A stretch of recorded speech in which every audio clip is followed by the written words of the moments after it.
Do you know any interesting facts about the number 550?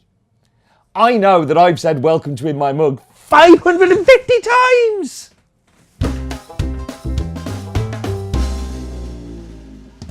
So this week's coffee comes from Tanzania. Now, we don't buy a lot of coffee from Tanzania, and that's because I found it somewhere quite difficult to find those longer term relationships. But this is one we've seen for a number of years now, Burka and the Selian estate. And it's quite unusual compared to lots of estates that you would find in Tanzania.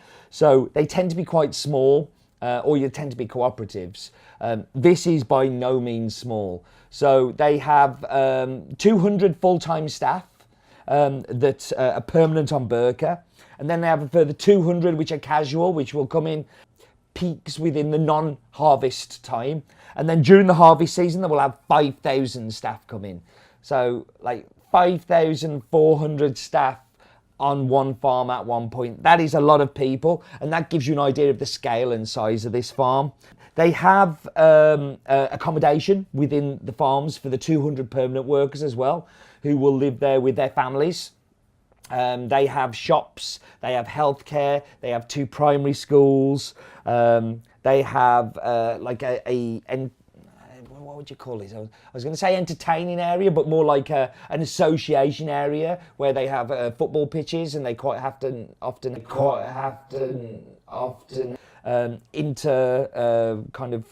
company football games. They have barbecues where everybody will get together and eat food and celebrate and party together at different celebration times. And all this is encouraged by the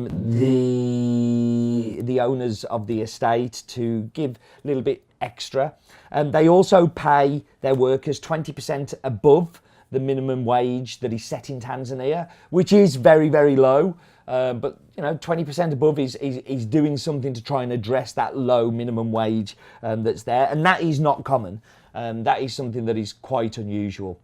The coffee is made up of Kent, which is a varietal, N39, and Catimore.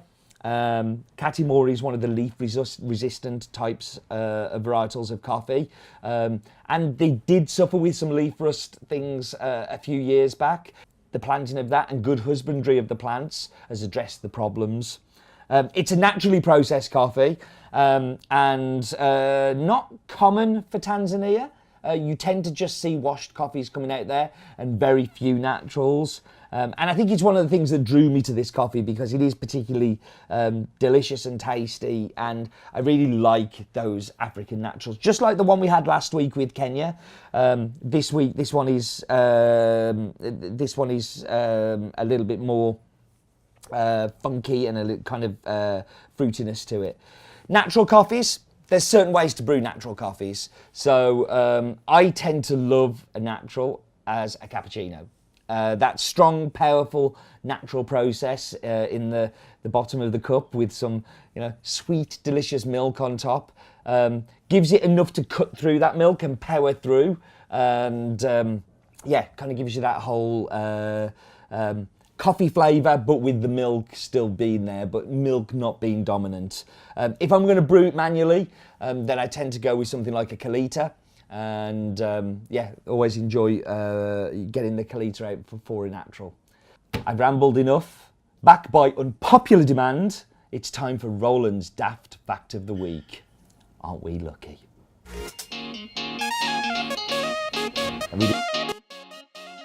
It's your favourite time and my least favourite time where we go and try and find Roland. So I've had a tip off that he's hiding in my office, which I'm not very keen on, to be honest. But let's just go and see if we can find him. Come this way, Wobblecam. Hello, Roland. What are you doing in my office? You don't want to know, Steve. I've got a daft fact for you, though. What would that daft fact be? Did you know that 200 kilometres northwest of Burka is the Serengeti, famous for its 1.5 million wildebeest migration? Still not as many animals as in Zambia, where 10 million bats migrate. Roland's getting all animal-like.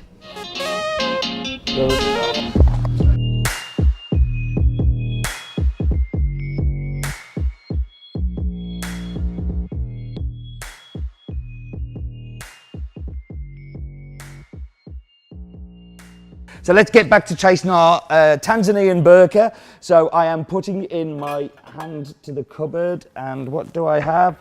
Oh, I have a Cafe Imports mug, which is one of the importers we work with. I quite like it because it's a tin one as well, and I'm very clumsy. So, as I said to you, I like brewing my naturals in the Kalita when I'm doing brewed coffee. I don't know why, just for me, it's the better way of brewing it. I prefer the Kalita much more over the V60. I think the Chemex does a far better job of pointy brewing, and I think Kalita does a far better job of flatbed brewing. So it gives you a little bit of difference in your kitchen if you've got a Chemex and you've got a V60.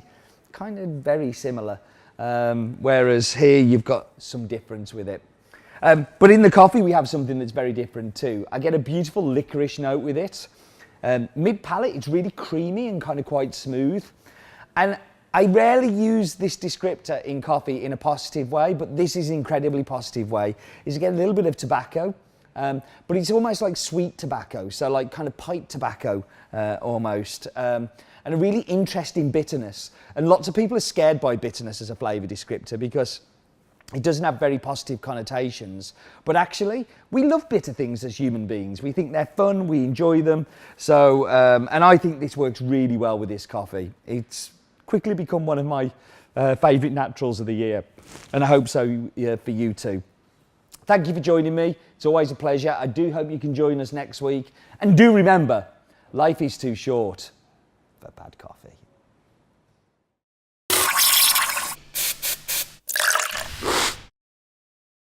That is a lot of bats, but does the Serengeti have anything to do with spaghetti? No.